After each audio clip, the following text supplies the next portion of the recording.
Brandii Clarke. What you're about to hear is not just a story, it is a testimony of survival, healing, and divine redemption.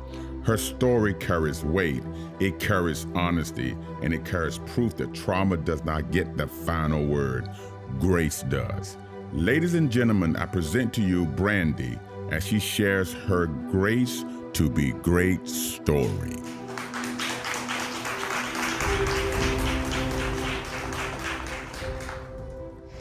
The Word of God says that we overcome by the blood of the Lamb and the words of our testimony.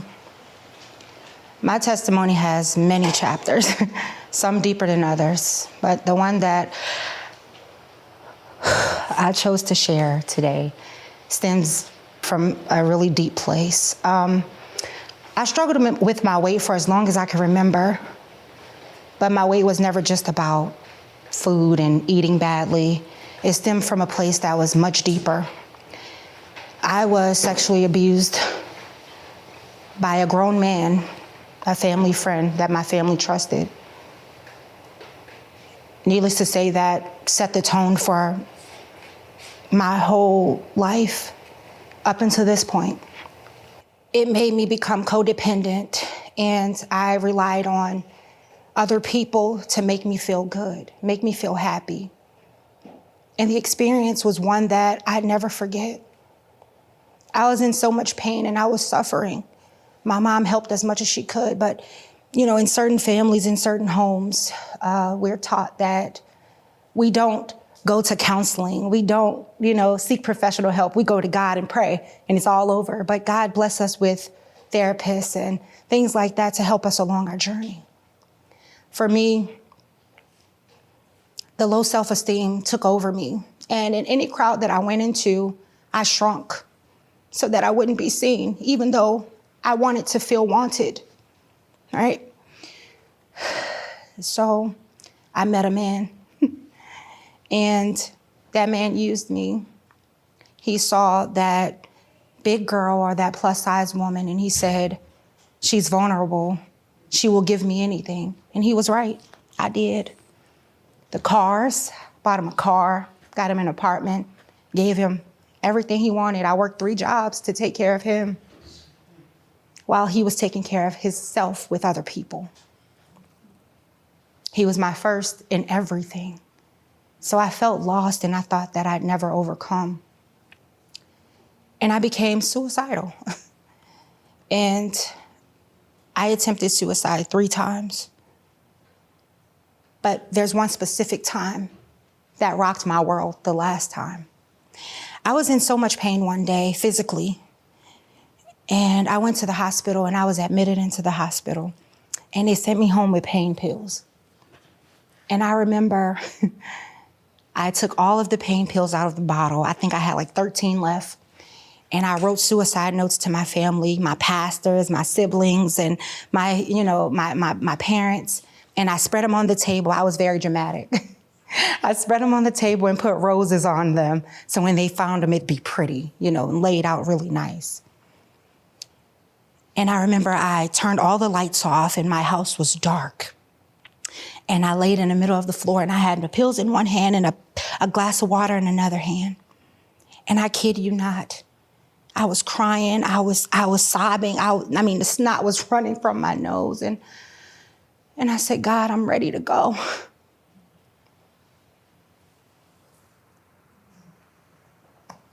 And as I put the pills to my mouth, it was as if something just smacked them because they went flying across the room. And I dropped the water and I laid in the floor in the fetal position and I cried all night. The next morning I called my mom and I told her what happened. And she didn't realize how close they were to losing me. Suicidal thoughts and things like that covered me. It crowded me so much. It was like a coat that I wore all the time. No matter where I went, I stood and with my head down because I was too ashamed for people to see me. So I walked looking at the ground all the time. And then I remembered, I said, when I was in school, I was severely bullied Those were the first suicide attempts. I was severely bullied. And my only outlet was to write. I started writing poetry. And when I say it was really dark, I mean, it was dark. Okay. So I had a cell phone and I would record the poems and I would put them on the voicemail. And when people call, they're like, oh my God, that's amazing. You're great. And I'm like, you don't understand that it's pain. It was my outlet. It was the only way that I could get it out. And so I got in the mirror and I start practicing and I start talking to myself like I was these people that hurt me. I needed to be seen. I needed to be heard, but I was too afraid to face the real people. So I became the people on the other side of the mirror. So I started talking to myself until I began to feel better. And so I realized that I needed help. And so I decided to go and get counseling on my own. And I will not say that things got 100% better, but they were better than they had ever been. Because someone finally heard me. Someone finally spoke into me and told me that I was going to be okay. And I remember talking to someone and I was telling them everything that I had experienced. And they're like, girl, we don't do that. Black people don't do that. And I'm like, well, what color do you have to be to hurt? What color do you have to be to have pain? Because pain is real and we can't dismiss it, right? So I joined, I actually joined a theater group. And I was like, I want to go far in this because I think I can do this. Because it became normal for me to pretend to be somebody else because I didn't like being myself. So I said, I can be an actress. Let me try this. And so I went and I talked to somebody. I took classes. And the professor who was teaching the classes, he said, I want you to come with me. And I was like, where am I going? You know? And he said, I have a theater company and I want you to join it. He said, you are amazing. You're raw, you're natural talent. And I said, oh, I felt so good because I was like, finally, somebody see me. I don't have to try, you know? And so I joined the company. We traveled. I became an actress, stage acting. It's cool. It was great. And then I became his number 2. I learned how to write. I learned how to produce. And it became great. It was amazing. And I remember I said, God, after that first man, he finally broke it off with me. And he said, after he proposed to me and turned my finger green, he said, and I later found out he got the ring from the dollar store, but whatever, it's okay. My finger was green. And then after 2 years, he came to me and said, I don't think I'm ready to be in a relationship. I said, huh? We've been together for what I thought was forever. He said, yeah, I can't. But then I find out that because he had a child with someone else while we were together. So I said, okay. So of course I went back down that spiral. Crying, I'm not good enough. I'll never be good enough, Jesus. Why he did this to me? He knew I loved him. And the Lord is like, straighten up, fly right. I got so much more in store for you. So I decided, I said, I'm going to be single until God sent me my husband. I was single for 9 years, celibate for 9 years, nothing with nobody. And I worked on me, my first weight loss journey. I went to the gym. I stopped eating carbs. I stopped eating all kinds of sugars. I was just eating vegetables and meat. And I went to the gym 5 days a week, twice a day. I got up in the morning at 5 a.m. I went to the gym. I showered at the gym. I went straight to work. After work, went back to the gym. Came home, slept, and repeated. Because I was determined, not just to look good, but to feel good. Because I was in so much pain physically, right? And I started looking good. Okay, I wanted to dress nicely. I was like, okay, God, I'm ready for my husband. And and I prayed and I fasted and I was specific with the Lord and I wrote in my Bible what I wanted in a husband. And one night I had a dream and I saw my husband. I I saw the dark skin and the waves. I didn't see the face. And I was like, oh, he's coming. I'm excited. And a few weeks later, I met my husband. And it was unusual. And it took my mom to say, go for it, try it, see where it goes. And it was like a whirlwind romance. And I felt like God had blessed me with someone. So anyway, we got married, and I struggled with infertility for years. For years, to the point where people would tell me that I wasn't good enough, that I was no good because I couldn't conceive. And that became that spiral again. That depression set in, and everything just started all over again. Until one day I was in the shower and I fell, and I had to go to the hospital. And at the hospital, I found out I was miscarrying. Number one. And it was very devastating because I was like, what? Finally one stuck. Like I got one. And I said, okay, I took it. I was depressed for a couple weeks and I just kept going. Later that year, I got pregnant again with my son. The best time of my life. I prayed over him. I sung to him. I talked to him.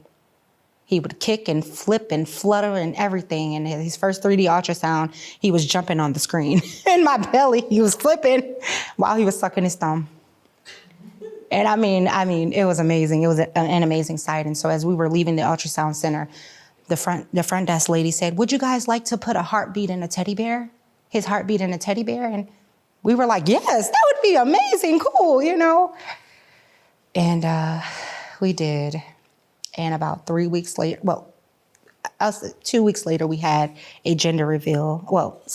We had the gender reveal before that. So a couple weeks later, I ended up, I was spotting. And I was like, okay, the doctor said that was normal, like you're pregnant, duh, that's normal. So I didn't worry. I just went to labor and delivery. And they sent me home. I said, okay, I'm fine.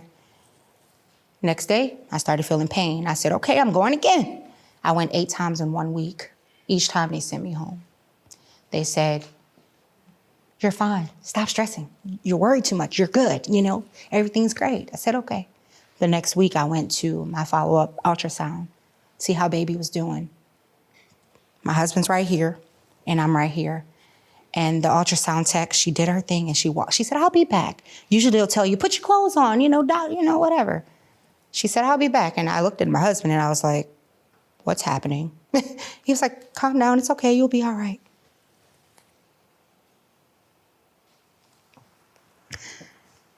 And the doctor came in and she said, hey, I just want to check something.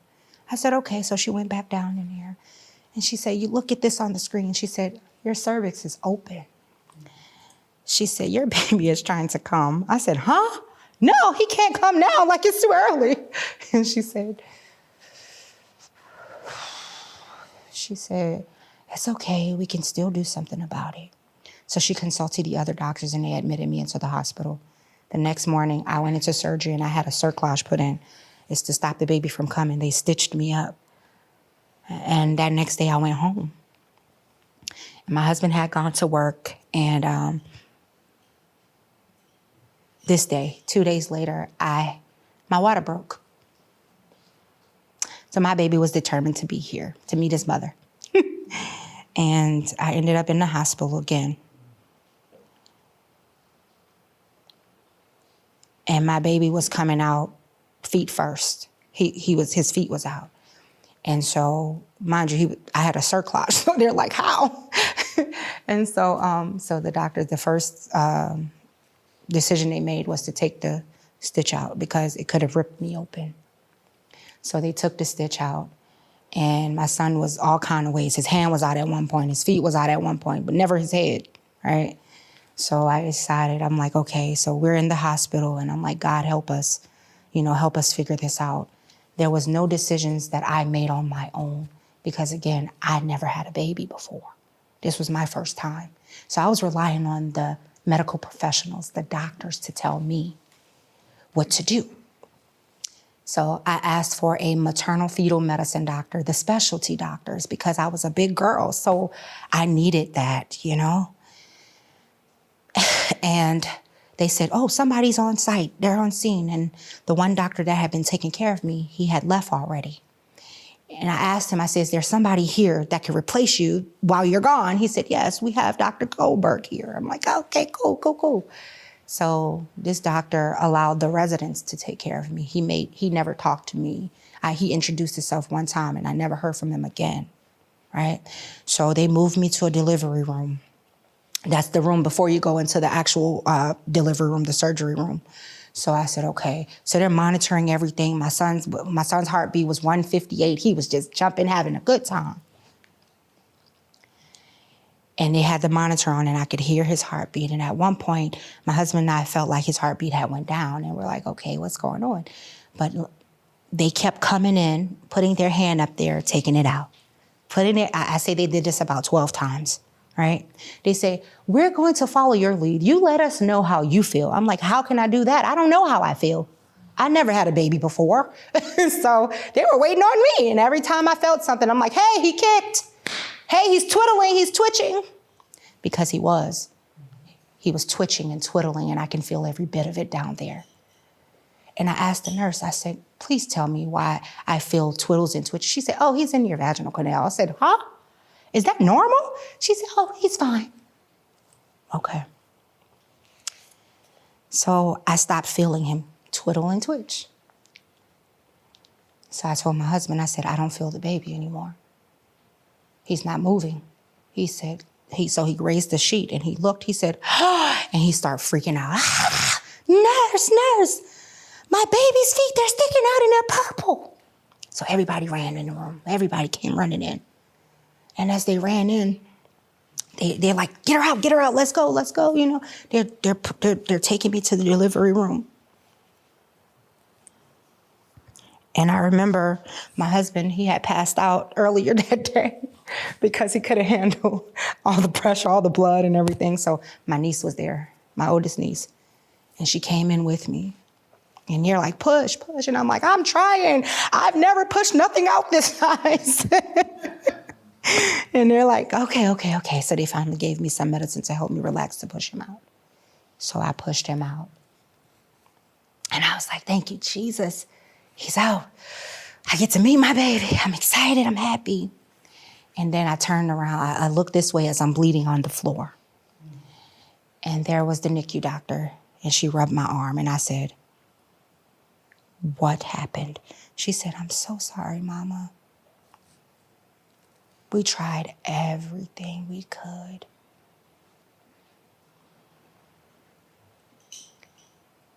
She said he didn't make it.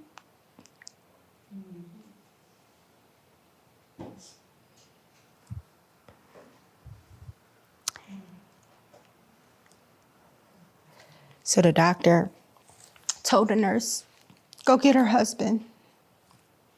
And I found out that when the nurse went and got my husband, she told him, my husband says, everything okay? She said, yes, your wife and the baby's fine. She needs you. She told him that me and the baby were fine. So when he came in, he had this huge Kool-Aid smile. And he's like, like ready to meet his son. And the nurse is like, and he looked at me and he saw tears falling down my face. And he said, what's wrong? I said, they didn't tell you? He said, tell me what? I said, he's gone. And he fell into my chest while I'm bleeding on the floor.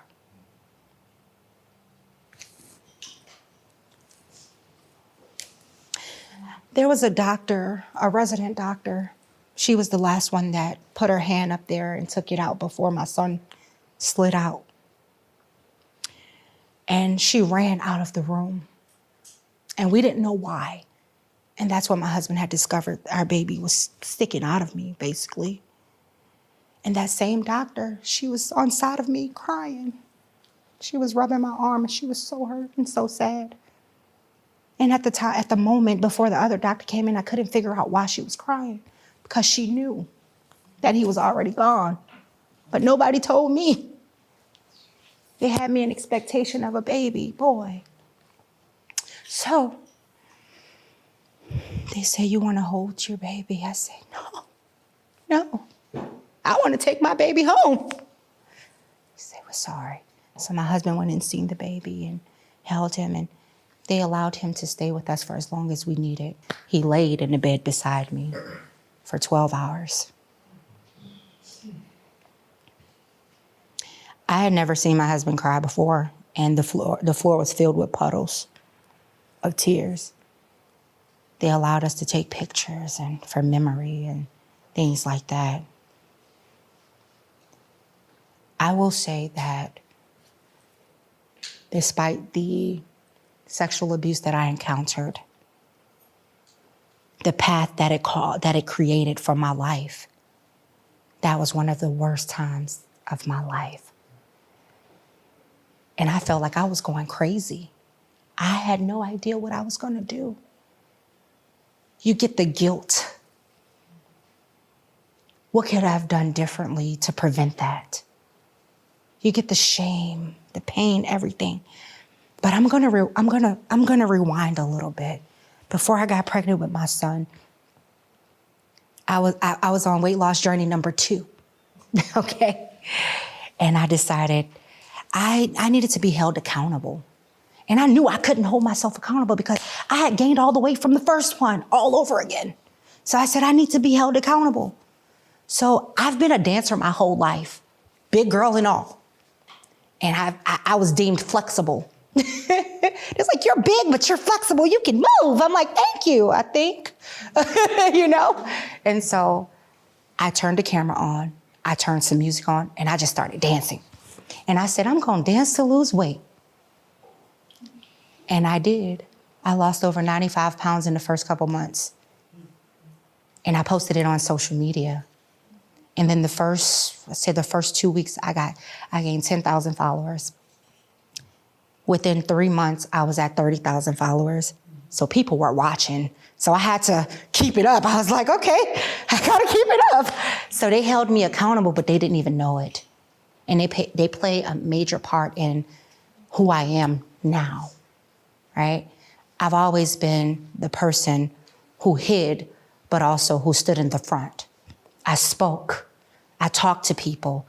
I became a motivational speaker. I literally traveled and talked to people and spoke to people about sexual abuse, about childhood traumas, living with families or parents who were addicts. And so now I'm sharing myself, my most vulnerable self, with millions of people from all walks of life, people from different backgrounds, different countries. I got so many messages how inspiring I was. And I got the hateful ones that told me to unalive myself and kill myself because I'm just fat. But I had to keep going because it wasn't for them, it was for me. And that journey, I said one of my first goals was I wanted to lose weight to get pregnant.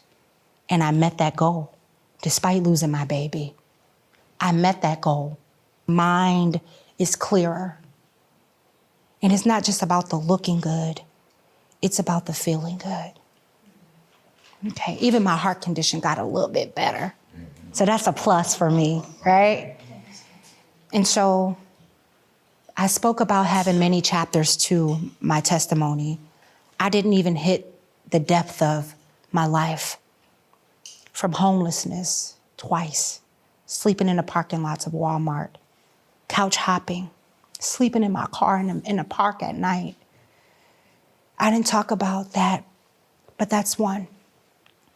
Sexual abuse, depression, suicidal attempts, codependency, and I can name so many more, but I won't because that's for a later date.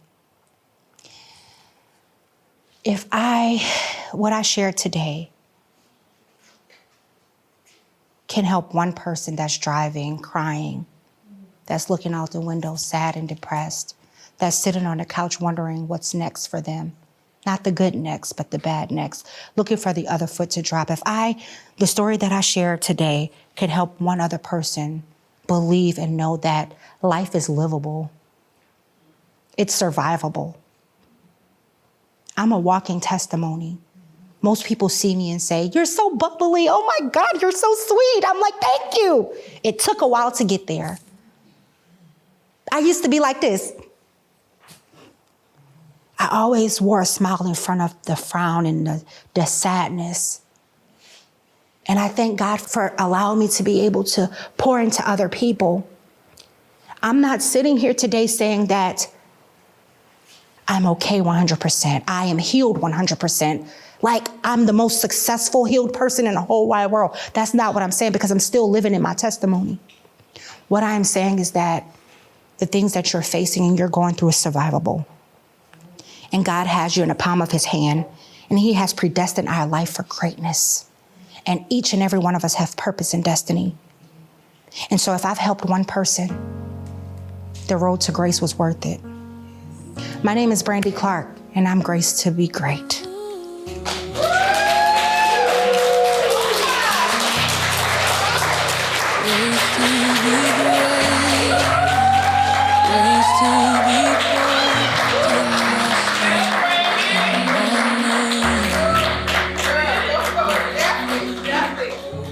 If you have a story, the world is waiting. Contact us at grace2begreat.org. You still choose. Tonight I tell my story unapologetically. This is my truth.